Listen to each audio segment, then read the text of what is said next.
जय हिंद, जय भारत। नमस्कार दोस्तों, मैं अभिषेक शर्मा अपने इस यूट्यूब चैनल पीपीसी लर्निंग में आप सभी का स्वागत करता हूं। आज हम इस वीडियो में पढ़ेंगे पार्लियामेंट्री सिस्टम। देखिए, इस टॉपिक पे संसदीय प्रणाली पे मैं एक डिटेल्ड वीडियो बना चुका हूं जो 35 से 36 मिनट की है। उस वीडियो का लिंक आपको डिस्क्रिप्शन बॉक्स में मिल जाएगा। सारा का सारा टॉपिक अच्छे से एक्सप्लेन किया गया है। लेकिन आज हम क्या पढ़ेंगे कि हमारे भारत देश में जो संसदीय प्रणाली अपनाई गई है वो कहां से लिया गया है। हमारे भारत देश के संविधान में वो लिया गया है ब्रिटेन के संविधान से। तो आज हमारा मेन टॉपिक क्या है कि जो हमने संसदीय प्रणाली को ब्रिटेन के संविधान से अपनाया है, तो जो भारत में और ब्रिटेन में संसदीय प्रणाली चलती है, क्या उन दोनों में बिल्कुल समान है वो, या अगर वो समान नहीं है तो उनमें क्या क्या अंतर है। देखिए, सबसे पहले तो आपको पता होना चाहिए संसदीय प्रणाली क्या है।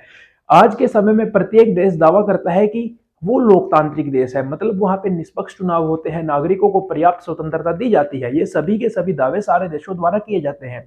तो जो लोकतांत्रिक सरकारें होती हैं उनमें विधायिका और कार्यपालिका जो अंग होते हैं उनके मध्य जो शक्तियां हैं वो किस आधार पर विभाजित हैं, किस तरह से उनमें आपसी संबंध है। तो इस आधार पे दो प्रणालियां होती हैं, एक तो होती है राष्ट्रपतीय प्रणाली और एक होती है संसदीय प्रणाली। जो अमेरिका है वहां पे राष्ट्रपति प्रणाली चलती है और जो हमारा भारत देश है वहां पे संसदीय प्रणाली चलती है। जो यूके है, मतलब जो ब्रिटेन है, वहां पे भी संसदीय प्रणाली को अपनाया गया है। तो चलिए शुरू करते हैं कि जो ब्रिटेन और भारत में संसदीय प्रणाली है क्या वो बिल्कुल सेम है। हमारे भारत देश के संविधान में जो संसदीय प्रणाली ब्रिटेन के संविधान से ली गई है, तो क्या हमने ऐसे के ऐसे उनकी नकल की है? जी नहीं, हमारे में और उनमें बहुत ज्यादा अंतर है। चलिए देखते हैं, एक एक पॉइंट अच्छे से समझते हैं। सबसे पहले हमारे भारत देश में गणतंत्र पद्धति को अपनाया गया है। गणतंत्र पद्धति को अपनाया गया है तो सबसे पहला क्वेश्चन, हमारे भारत देश में गणतंत्र दिवस कब मनाया जाता है और किस उपलक्ष्य में मनाया जाता है? इसका जवाब आप कमेंट में देंगे। लेकिन जो ब्रिटेन है वहां पे जो गणतंत्र पद्धति नहीं है, मतलब वहां पे जो राज्य का प्रमुख होता है, जैसे हमारे भारत देश में हमारे भारत देश के प्रेसिडेंट होते हैं, राष्ट्रपति जी होते हैं, तो वहां पे कौन होता है? वहां पे होता है राजा या फिर रानी। अब एक बात बताइए, वर्तमान में हमारे भारत देश की राष्ट्रपति कौन है? श्रीमती द्रौपदी मुर्मू जी हमारे भारत देश की राष्ट्रपति हैं। इनसे पहले कौन था? श्री रामनाथ कोविंद जी राष्ट्रपति थे। लेकिन जो ब्रिटेन है वहां पे जो राजा बनता है या जो रानी बनती है वो आनुवंशिक होते हैं, मतलब राजा का बेटा राजा बनेगा। लेकिन हमारे भारत देश में जो राष्ट्रपति होते हैं, राज्य के प्रमुख होते हैं, देश के प्रमुख होते हैं, उनके लिए तो चुनाव होते हैं। हमारे भारत देश में कोई आनुवंशिकता नहीं है। अब आप एग्जाम्पल से ही देख लीजिए, सबसे पहले राष्ट्रपति हमारे भारत देश के डॉक्टर राजेंद्र प्रसाद बने और वर्तमान में कौन है? श्रीमती द्रौपदी मुर्मू जी हैं। मतलब यहाँ पे चुनाव होते हैं। लेकिन इंग्लैंड में क्या है, जो राज्य का प्रमुख होता है वहां पे चुनाव नहीं होते, राजा का बेटा ही राजा बनता है। ठीक है।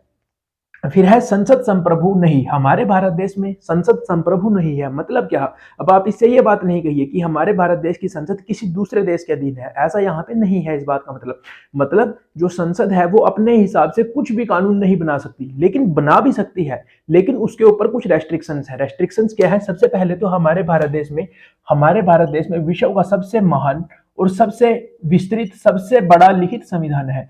तो संविधान के अकॉर्डिंग संसद को काम करना होता है। अगर संविधान के अकॉर्डिंग संसद काम नहीं करेगी तो ऊपर न्यायिक समीक्षा के लिए न्यायपालिका बैठी है, सुप्रीम कोर्ट और हाई कोर्ट बैठे हैं।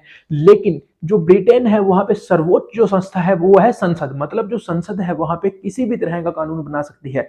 कहा जाता है कि वहां की संसद सब कुछ चेंज कर सकती है, सिर्फ एक चीज के सिवाय, कि वो एक पुरुष को महिला और महिला को पुरुष साबित नहीं कर सकती। मतलब आप इस चीज से समझ सकते हैं कि जो ब्रिटेन की संसद है उसके पास कितनी शक्तियां हैं, वो कुछ भी कानून बना सकती है। लेकिन हमारे भारत देश की संसद कानून कुछ भी बना सकती है, लेकिन उसके ऊपर न्यायपालिका न्यायिक समीक्षा कर सकती है।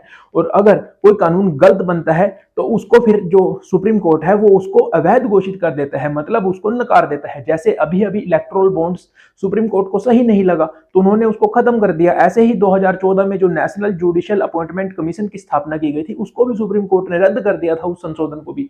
तो ये बात आप समझ गए होंगे। तीसरा पॉइंट, अब हमारे भारत देश में जो प्रधानमंत्री जी हैं वो किसी भी सदन के, मतलब लोकसभा और राज्यसभा दो सदन होते हैं संसद के, उनमें से जो प्रधानमंत्री जी हैं वो किसी भी संसद के किसी भी सदन के सदस्य हो सकते हैं। जैसे वर्तमान प्रधानमंत्री श्री नरेंद्र मोदी जी लोकसभा के सांसद हैं, लेकिन इनसे पहले जो प्रधानमंत्री डॉक्टर मनमोहन सिंह जी थे वो राज्यसभा से आते थे, वो राज्यसभा के सांसद थे।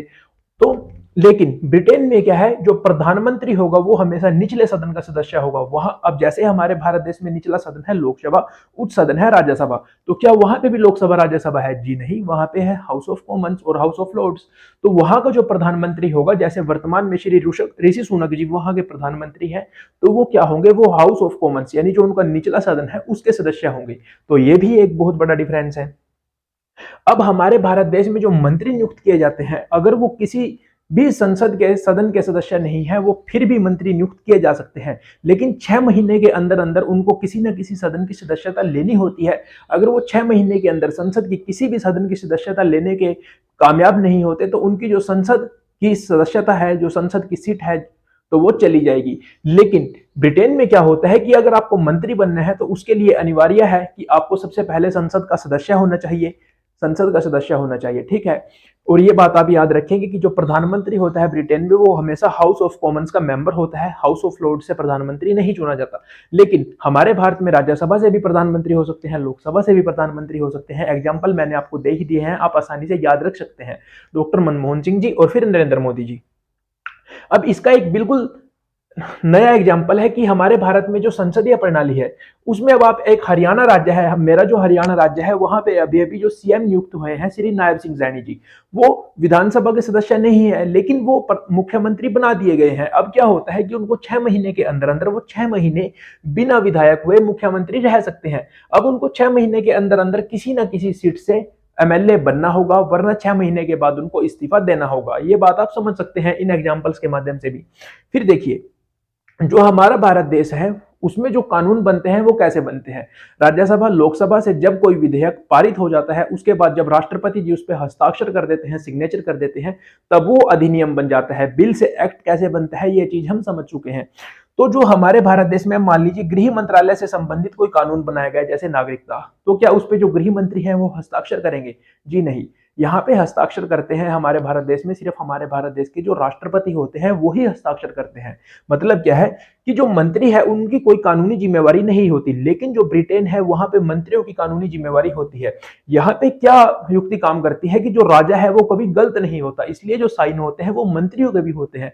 अब आप इस एग्जाम्पल से भी यहाँ पे डिफरेंस देख सकते हैं कि हमारे भारत देश में भी संसदीय प्रणाली है, ब्रिटेन में भी संसदीय प्रणाली है, लेकिन दोनों में कितने ज्यादा अंतर है। और एक क्वेश्चन डायरेक्ट पूछा जाता है कि जो शैडो कैबिनेट है वो कहां पे चलता है, तो आप कहेंगे ब्रिटेन। तो हमारे भारत देश में जो छाया कैबिनेट या फिर जो शैडो कैबिनेट है, उसकी कोई व्यवस्था नहीं है संविधान में।